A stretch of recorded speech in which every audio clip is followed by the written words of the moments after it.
तो दो प्रॉब्लम लेते हैं और समझते हैं हम प्योर रोलिंग का केस भी, कंबाइंड रोटेशन ट्रांसलेशन का केस भी।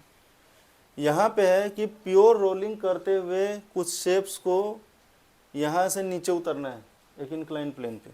वो शेप्स हैं cylinder, solid cylinder, actually solid cylinder है, रिंग है, डिस्क है, हॉलो स्फीयर है, सॉलिड स्फीयर, ऐसे कुछ बॉडीज हैं, ठीक है, जो कि यहाँ से प्योर रोल करते हुए इनको नीचे उतरना है।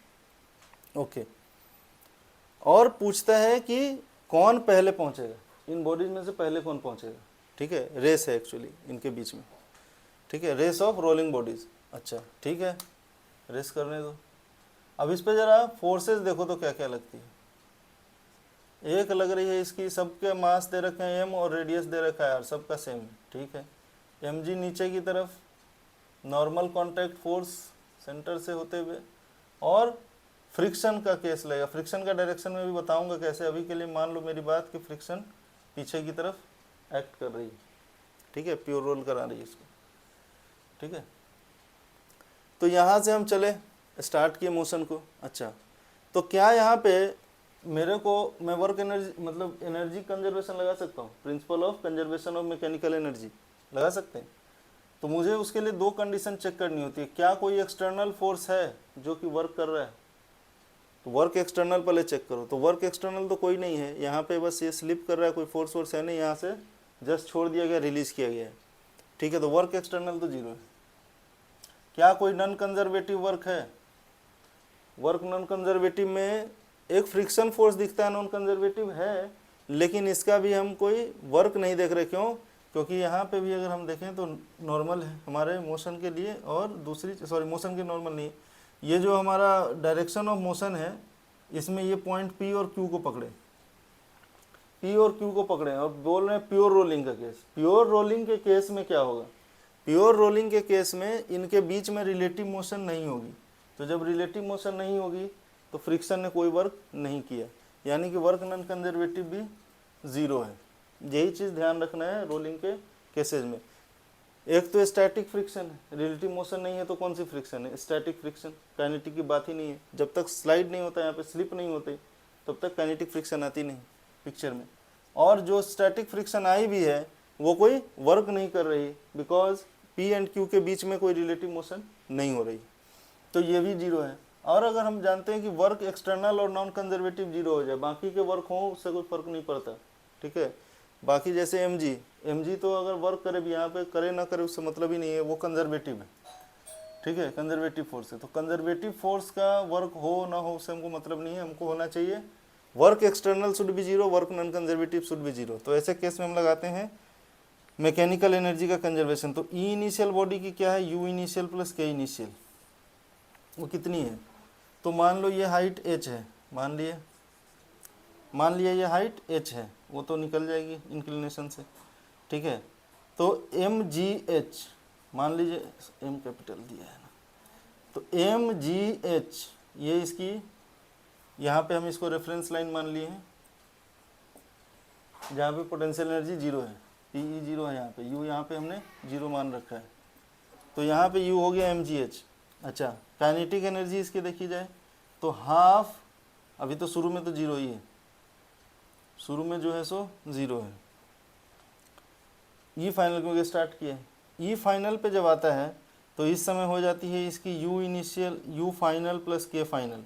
अब यू फाइनल इसकी हो जाती है जीरो, यहाँ पे रेफरेंस ही जीरो ले रखा है, और के फाइनल में आती है इसके पास half m VCM square plus half ICM omega square.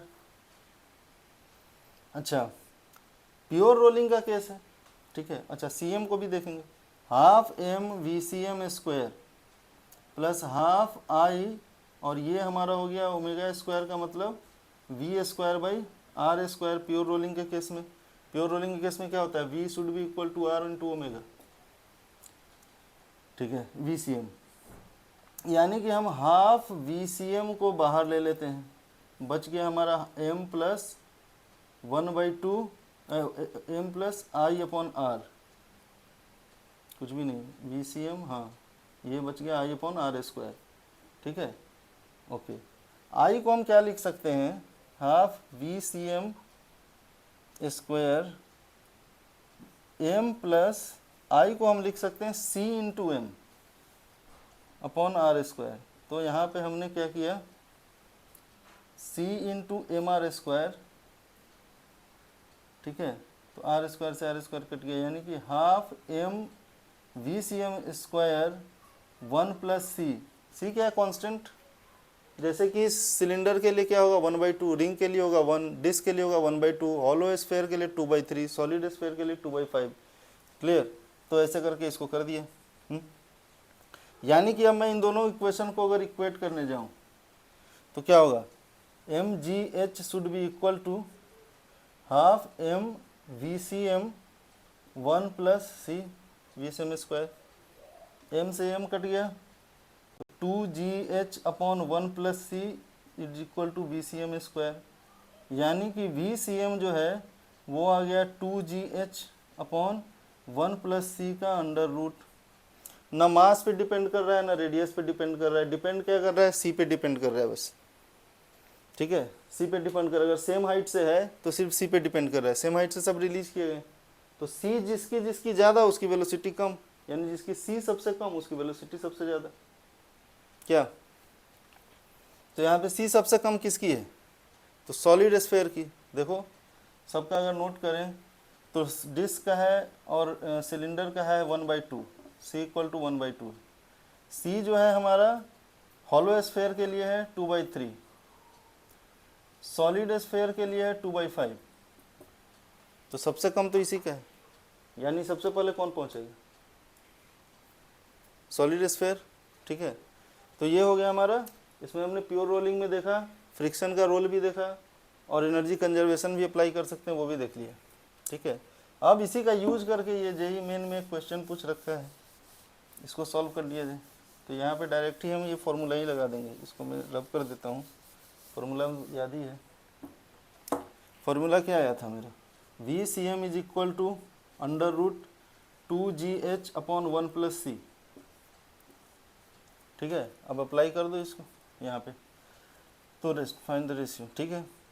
तो V जो है CM वो inversely proportional to 1 upon root 1 plus C होती है अगर सेम हाइट है तो ठीक है। V of cylinder by V of sphere is equal to under root 1 plus C sphere and 1 plus C cylinder.